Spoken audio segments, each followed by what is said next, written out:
Greetings, Minecrafters! I am Nate T. Bird, and welcome back to Crypt Crawler Behind the Scenes, Episode 9. In this episode, I'll be explaining how I did these summoning circles in my map, Crypt Crawler. If you don't know already, these summoning circles are used to farm gold and experience, so they will periodically spawn monsters, and then the player can kill those monsters to gain gold and experience. The summoning circle itself is simply a mob spawner. I have remodeled and retextured the mob spawner to display this demonic circle-ish thing a half a block above it. So there's the mob spawner, and then it just displays this nice little pane right there, half a block above. There is a command to actually place the mob spawner right here. It is a set block command that places the mob spawner 9 blocks below, and it has a whole bunch of data inside of it. Now, it will be very tedious and difficult to understand if I explained all of this NBT data in this command block in Minecraft, so I'm going to explain it in the text file that I used to create the command itself to begin with. So here we are in Notepad++. It is a free program that allows you to edit text documents and other code really easily. I don't use it for coding. I just use it to modify Minecraft commands. So it makes viewing big, long commands and modifying them a whole lot easier. Right here we have a template command. This is the bare bones or essentials of the command that we are going to be editing. And then right here we have the actual command that I would copy and paste into the map to use as the actual command in the map. And like I said before, it is a set block command that will place a mob spawner.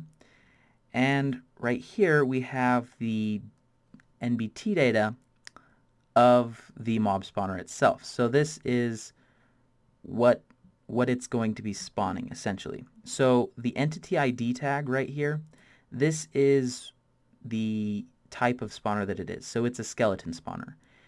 If this were zombie, then it would be a zombie spawner. And then we have the min and max delay. This is how long it will wait between spawning one set of monsters and then spawning the next set. So it's a random value between 1 second and 1.5 seconds. And then this delay tag, that's irrelevant because that's just what the delay is when it is actually placed. And then we have the spawn count. This is how many entities it will spawn every time it tries to spawn. Max nearby entities is the maximum amount of entities that can be within its spawn range in order for it to still spawn monsters. So if there's 12 skeletons, then it will no longer spawn any monsters. It will still try, but it will not actually spawn the monster. But if there's 11, then it will still spawn monsters. And then we have the required player range. So this is how close the player has to be in order for this spawner to be active. And that, I believe, is a radius. It might be a square region, but I'm pretty sure it's a rounded radius. And then spawn range, this is just for detecting how many entities are nearby. If I didn't specify this position later on, then this would also be how far away the mobs could actually spawn from the spawner. But in this instance, it's not that important. Then right here we have these spawn potentials. This is a list of the monsters that this spawner could potentially spawn. We give each monster a different weight, so this is how likely it is to spawn. And you'll notice down here this is a weight of 1, but all the rest are weights of 7, meaning that this monster will not spawn very often. Then we specify what type of monster it is, and then we specify the monster's properties. Now the properties is essentially what you would use if you were to summon the monster. So you would have a summon command that would summon the monster with all of these properties.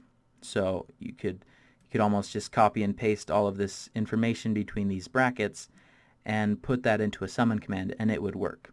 So that's basics of this, and it has the custom name, the drop chances, the equipment, and all of that for the actual mob itself. And you'll notice that I've equipped a lot of gold to these monsters because, well, they are farming monsters, so it makes sense that you would have a higher chance of getting gold.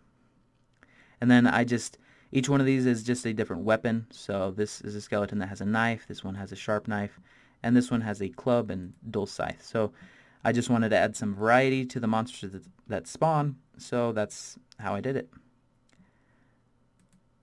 That's it for this episode. If you have any questions, please let me know down in the comments below, and I'll try to answer them as soon as I can. If you're enjoying this series, please leave a thumbs up. It's always appreciated. It lets me know that you guys are enjoying it and that I should continue. Thank you very much for watching, and have a fantastic day.